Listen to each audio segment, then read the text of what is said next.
ये तस्वीरें आप देख सकते हैं, भजन गायक कन्हैया मित्तल करनाल पहुंचे हैं। ये देखिए, करनाल पहुंचने पर जोरदार स्वागत होता हुआ नजर आ रहा है। भजन गायक है कन्हैया मित्तल, वो करनाल पहुंच चुके और ये देख सकते हैं किस तरीके से करनाल में पहुंचने पर इनका जोरदार स्वागत होता हुआ नजर आ रहा है। ये देखिए, कन्हैया मित्तल करनाल में पहुंच चुके हैं। आप देख सकते हैं मुलाकात करने के लिए, आप देख सकते हैं करनाल में मेरठ रोड पर हनुमान मंदिर में आप देख सकते हैं कन्हैया मित्तल पहुंचे और ऐसे में करनाल में पहुंचने पर उनका जोरदार स्वागत होता हुआ नजर आ रहा है। भजन गायक है, प्रसिद्ध भजन गायक है कन्हैया मित्तल और करनाल में पंचमुखी हनुमान मंदिर करनाल में पहुंचे और आप देख सकते हैं किस तरीके से इनका करनाल में पहुंचने पर तमाम उनके जो साथी हैं, जो उनके चाहने वाले हैं, वो यहाँ पर उनका जोरदार स्वागत करते हुए नजर आ रहे हैं।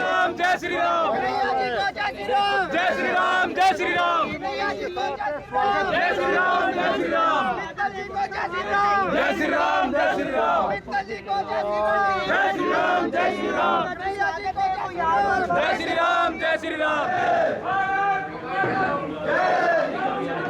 हनुमान जी का आशीर्वाद लेने मैं यहाँ आया हूँ, राम जी का आशीर्वाद लेने आया हूँ। काफ़ी सारे भक्तों की इच्छा थी कि मैं यहाँ आऊँ और मेरा आज कार्यक्रम उत्तराखंड में मैं जा रहा हूँ। तो जाते हुए करनाल हाईवे पर ही मंदिर है, तो मैं यहाँ दर्शन करने आया हूँ। महाराज जी से भेंट हुई है पहली बार, अच्छा लग रहा है। यहाँ सब हमारे युवा भाई बैठे हैं, दर्शन कर रहे हैं। युवाओं को जोड़ना ही मेरा सबसे बड़ा कार्य है कि युवा जुड़े हमारे राम जी से, श्याम जी से, हमारी संस्कृति से, तो आने वाला भविष्य हमारा नशों से दूर रहेगा और भगवान से जुड़ेगा। गुरुद्वारा प्रबंधन कमेटी के जो अध्यक्ष बनाए गए हैं हरियाणा के, वो कहते हैं मैं हनुमान को भगवान ही नहीं मानता। देखिए, हनुमान जी की शक्ति भक्ति, हम गुरु नानक देव जी को भगवान मानते हैं, हम गुरु गोविंद सिंह जी को भगवान मानते हैं, हम गुरु तेग बहादुर जी को भगवान मानते हैं। मेरे तो घर के मंदिर में माता गुजरी की तस्वीर लगी है, दोनों छोटे साहिबजादों की लगी है।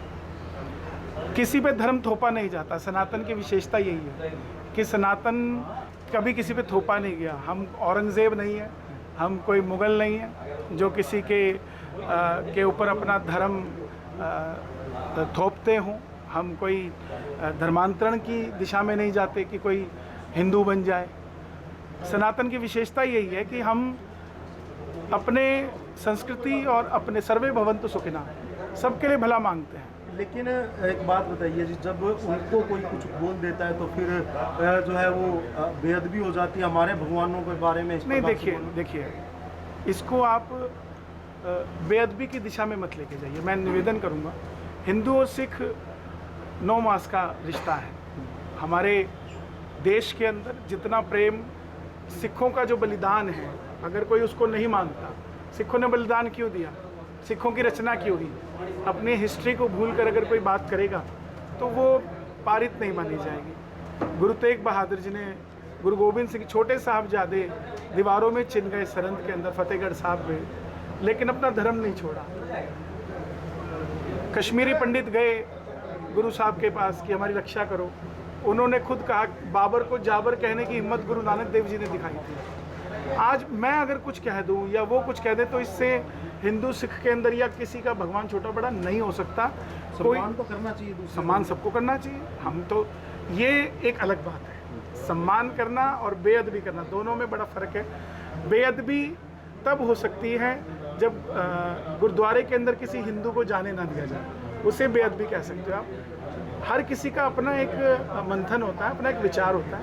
मेरे विचार से कोई कुछ भी कहता रहे, गुरु साहब की बेअदबी करने वाला कोई इस धरती पे अगर होगा तो वो भी नहीं बख्शा जाएगा, कोई सनातन की बेअदबी करेगा तो वो भी नहीं बख्शा। धर्म सारे अच्छे हैं, हमें सबका सम्मान करना चाहिए। ऐसे सवाल ही नहीं आने चाहिए कि तुम हनुमान जी को मानते हो कि नहीं मानते हो, ये कैसा सवाल है? सवाल ही गलत है। सवाल ये होना चाहिए, गुरुद्वारे वाले से ये पूछना चाहिए कि गुरु साहब की महिमा सुनाओ। हमें ये पूछना चाहिए कि हमें खाटू श्याम जी के, अब मुझे आप कहोगे कि आप हमें निजामुद्दीन के बारे में बताइए या हज़रत निजामुद्दीन जी के बारे में, तो मैं नहीं बता पाऊँगा, मैं नहीं जानता, मैं नहीं मानता। तो ये बेअदबी नहीं है, मुझे उसकी नॉलेज नहीं है। मैं चर्च नहीं जाता तो मुझे ये बेअदबी नहीं है, मुझे नॉलेज नहीं है वहाँ की। तो इसको बेअदबी के तौर पे ना समझा जाए। हिंदू और सिख के भाईचारे को हम सब एक बराबर लेकर चलें और ये बहुत प्यारा संबंध है।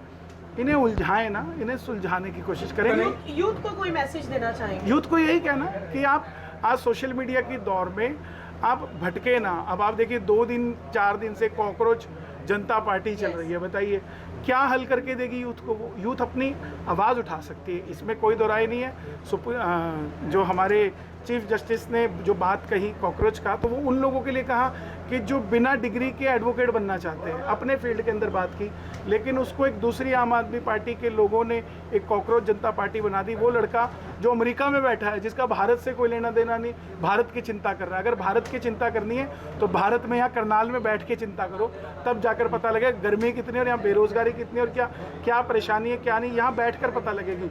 अमेरिका में एसी में बैठ के मुद्दे हल नहीं होते हैं, यहाँ आकर मुद्दे क्या लगता है कि कॉकरोच जनता पार्टी का तो जिस प्रकार से सारा एक प्रोपेगेंडा जो चलाया जा रहा है, देखिए सबके लिए होनी चाहिए। आज का जेनजी जो है वो सारी पार्टियों के लिए होना चाहिए। आप सिर्फ एक सत्ताधारी पार्टी के खिलाफ बोलते रहे और बाकियों के दामन में छिप के आप ये काम करेंगे तो आपका पर्दाफाश हो किया जाएगा। जा रहा है पार्टी को, पर्दाफाश हो जाएगा, चाहे किसी को भी करे। मैं तो ये कहूँगा आवाज़ उठनी चाहिए। कॉकरोच जनता पार्टी जिस तरीके से बनी है, मैं भी एक कॉकरोच हूँ, मैंने नहीं सीखा, मैंने संगीत नहीं सीखा, लेकिन मैं फिर भी आज बिना संगीत सीखे इतना आगे आया हूँ। उस चक्कर में कुछ ना कुछ सीखे हुए तो पीछे रह गए होंगे ना। तो मैं भी तो काफ़ी करी है जनाब। मैंने मेहनत की है, लेकिन आई डोंट हैव डिग्री। हम यहाँ बात करें डिग्री की, बिना डिग्री के हम कोई भी काम करते तो उन लोगों को भी तो हम पीछे छोड़ जाते हैं। आज भारत की खूबसूरती क्या है?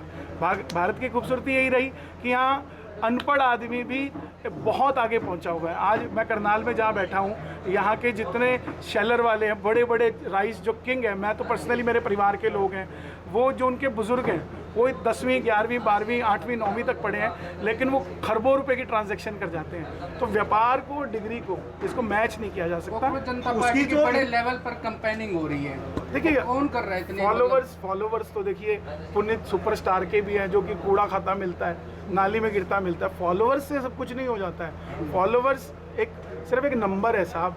जनता देश की इतनी 150 करोड़ जनता हमारे देश की हो चुकी है, हमें उसकी चिंता करनी चाहिए, ना कि सोशल मीडिया के ऊपर उनके इनसाइट आई है। आपको कैसा लगता है कि जिस प्रकार से पूरे देश और विदेश में खाटू श्याम जी की अलख आपने एक तरह से जगाई है, आज लाखों करोड़ों लोग उनके साथ जुड़े हुए हैं, कैसा मानते हैं? मैं सिर्फ निमित्त मात्र हूँ, कंकर मात्र हूँ, मैंने कुछ नहीं किया। मैं तो सिर्फ दिशा में चलता रहा, आंखें मूंद कर, आज भी चलता रहता हूँ। मुझे तब भी एक बाबा ही दिखते थे, आज भी वही बाबा दिखते हैं। लाखों करोड़ों लोग, सत्य कभी पराजित नहीं होता और सत्य सदैव चलता है।